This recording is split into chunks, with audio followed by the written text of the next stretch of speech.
Hi guys! Welcome back to our channel. We're going to be talking to a gentleman named Arman today. This is the first part of our 4-part series. Arman is more on the left side of the political spectrum, so we're just going to be talking to him, finding out some of his thoughts, opinions, and really his experience around politics.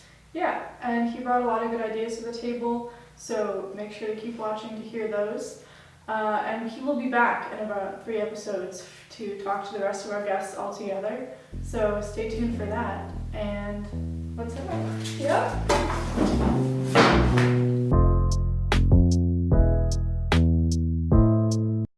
Hi guys, welcome back. This is our first video. We have a guest today, Arman. Thank you for joining us. Thank you for having me. Lovely to have you here. I would Tell us a say little bit about yourself. I'm a little bit in the middle because I'm able to sympathize with both sides. Okay.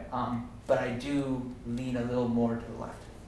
So, how would you say your political background has been growing up? How have your parents, influenced your views and... Definitely major liberal parents. My parents are immigrants, so they're very, very liberal, like, oh, free country, let's do all this stuff. I would say, and I also live in Shaker, so a very liberal neighborhood too. So mostly a very liberal Democrat upbringing. Of course, the school that I go to is a little more Republican, so I think that's kind of where I've gone middle ground in finding both the, don't bother, Right. kind of middle. That's where I kind of stand right now. And in your choice of friends, or have you noticed that as you grew up, their opinions have changed from all right, well, we're just kids, everything's fine, to I care about money, I care about freedom. Definitely. I've seen that most of the friends that I keep close have some of them have changed their views and other ones have stayed the same. I tend not to look at the political views of my friends as a determining factor, but the friends that I had before definitely have gone both ways. So you said you don't look at their political views as a determining factor, but is there anything that's like a make it or break it issue for you that you really would not keep a friendship around? You could not be friends with someone like that?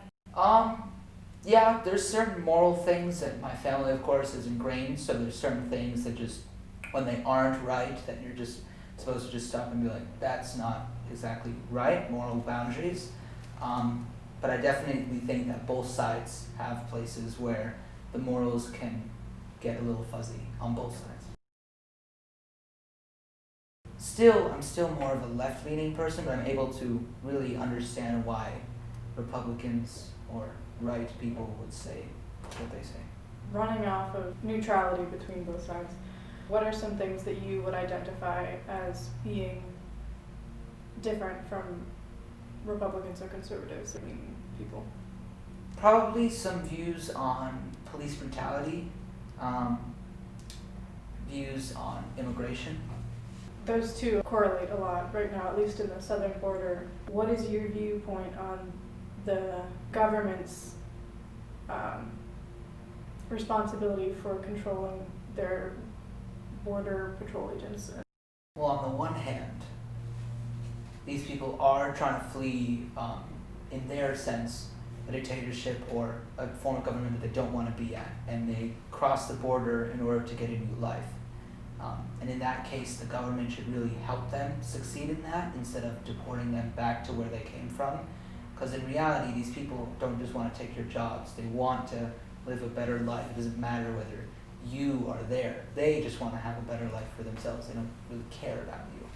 Then again, on the other side, this influx of people coming over illegally, when we do have legal systems in place that people can cross the border, does make it so that a lot of people are hesitant. I mean, people that work mostly lower wage, minimum wage jobs, most immigrants are usually able to work for cheaper, which means that the people who have been living in America for a long time would get laid off. So I think that's what a lot of people are concerned about.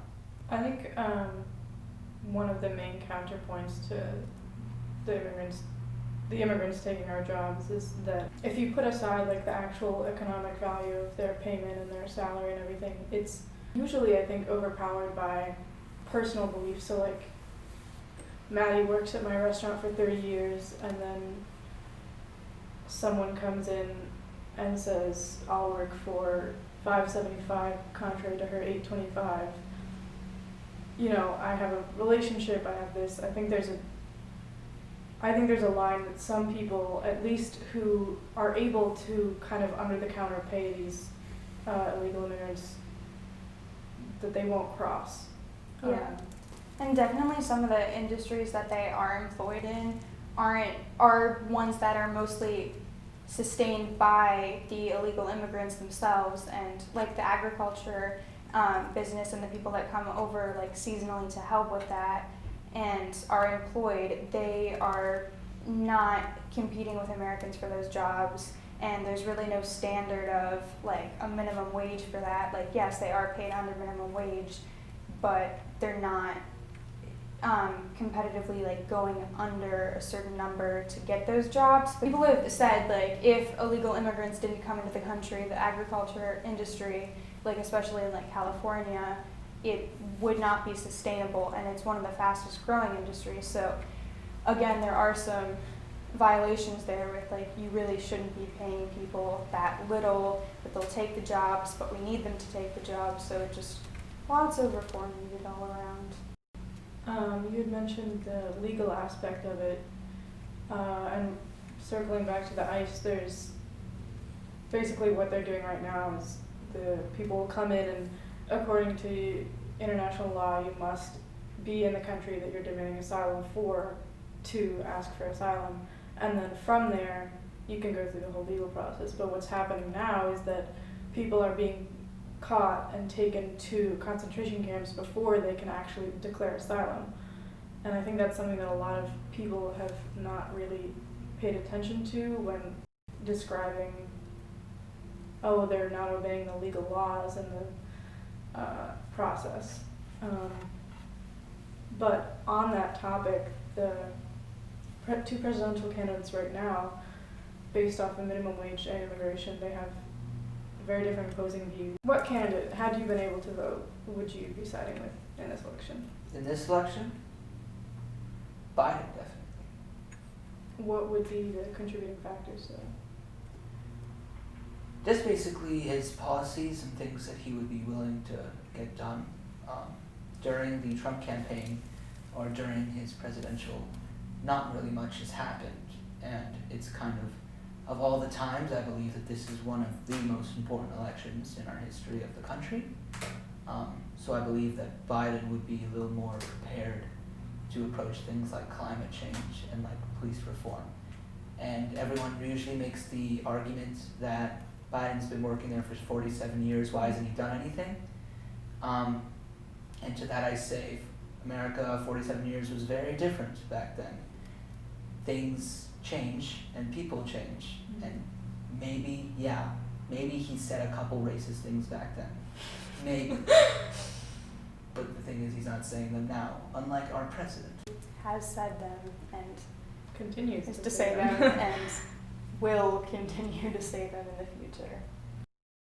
You mentioned earlier in the video that you agree with Biden on his ideas about climate change. You think it's a really pressing issue. So could you really elaborate on your thoughts on that?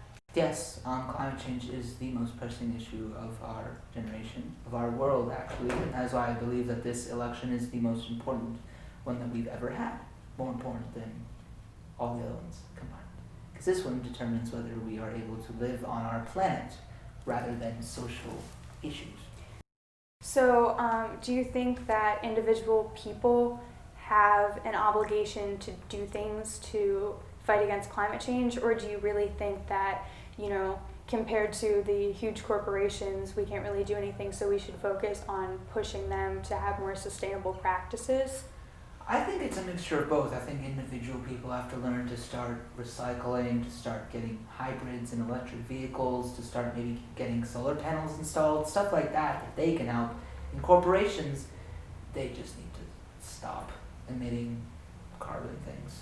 So how do you think that we could press upon corporations to do things like that? Do you think it's the job of the government to institute laws and stuff like that?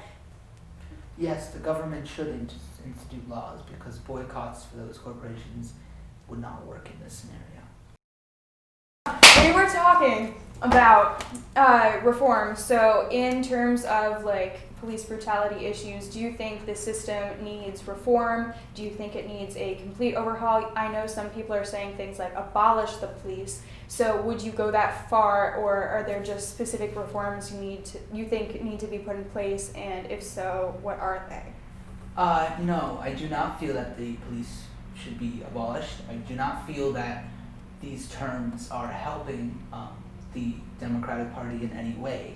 In fact, I think they may be detrimental to them because they're giving ammunition to the reverse party. They're saying, oh, look at these people, they want to abolish your police. And to Republicans, they think the police are savers because the majority of Republicans are white, which means that they are in the favor of the police system. I do feel that reform needs to take place, but I do not think that that comes from defunding the police. I think that that comes from changing the standards of getting into a police officer.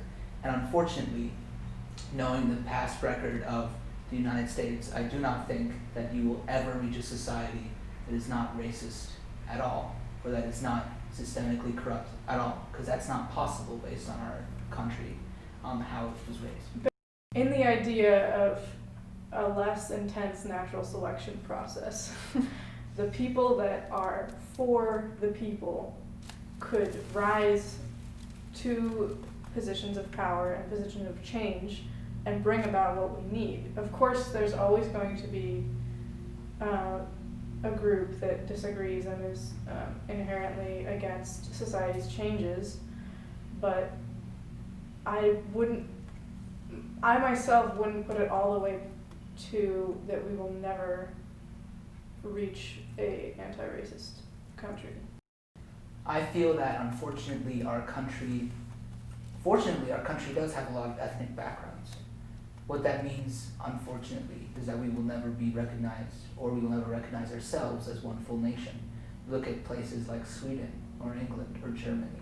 They all recognize themselves as Germany, as Germans. Doesn't matter what ethnicity you are German. Whereas when you go to the United States, mainly probably because of the expanse and mainly because of our ethnicity and diverse background, very few people call themselves American.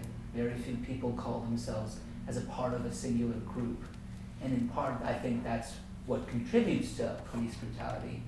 I think that that's why sometimes that happens in the first place, because people want to oppose each other, and so they're distancing themselves specifically.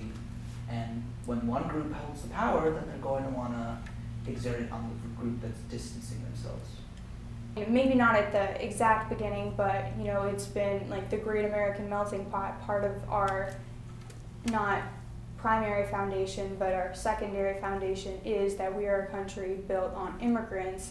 So even though that isn't the case right now, I think that we have the potential to handle that better because of our origins, even though many people don't really see it as that. After it's generations after your family has immigrated, you think you're only American, you don't think of your family as an immigrant family, and so then when you see other immigrants coming into the country, you think, oh well, we're us and they're them, I'm an American, they're not. But it's just you're distancing yourself from the situation. So it's more of an American mindset of I'm a true American because I've been here, even though your family, they came over on a boat, they were immigrants then.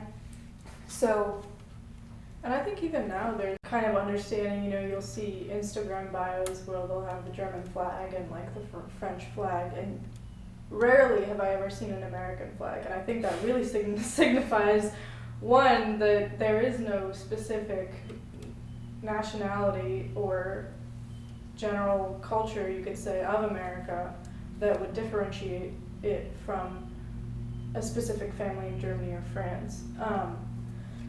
And through that, I think that the fact that while there are, in England and Germany and France and any other country, even in the Nordic regions, that they still have diversity, they still have different ethnicities, but they have come to kind of a point where they're more unified and they can refer to themselves as Norwegian and French and German, rather than saying, oh, I'm American, but my family's from Russia, or, you know, any of those sorts. At least when I was growing up, I didn't want to say I was American, because we're frowned upon by the rest of the world as being this inherently racist institution that has these issues. Yeah, and that's very disappointing because we had so much potential to be a country where so many people came together and just embraced that. Maybe, like you said, it's not human nature. We're always going to kind of be opposed to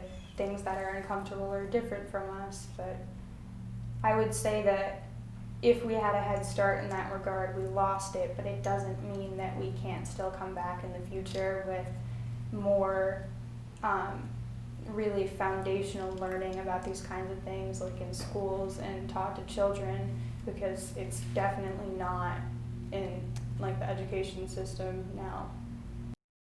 One last question was that a lot of left-leaning people and Democrats are for the right to choose regarding abortions and Planned Parenthood and all that. What would you believe that your stance is? I would say my personal stance is probably pro-choice. It shouldn't matter what you think. It should matter what they think. And what you think, no one cares. It's what they want to do with their bodies. And again, I can see from another standpoint, what people are doing is they're kind of killing life, as you would see it.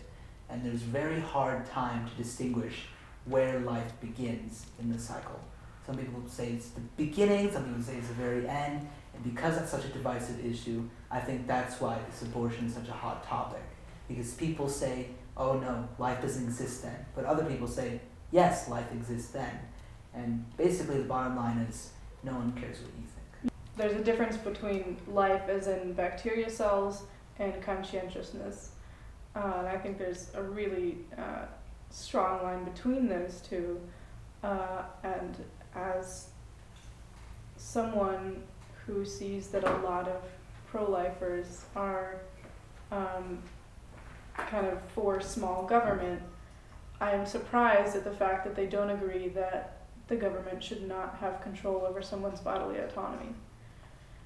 But that's my... Yeah, so going off of that, just to finally close up, you would be in favor of more access to birth control, access to resources about those kinds of things, so to prevent situations in which abortions would need to occur as opposed to just...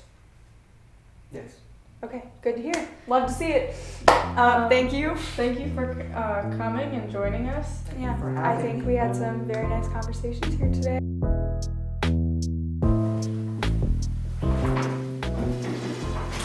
So what do you guys think? We hope you enjoyed watching it. We sure enjoyed talking to Arman, and we're so glad that he could join us. It could be you next time, so let us know.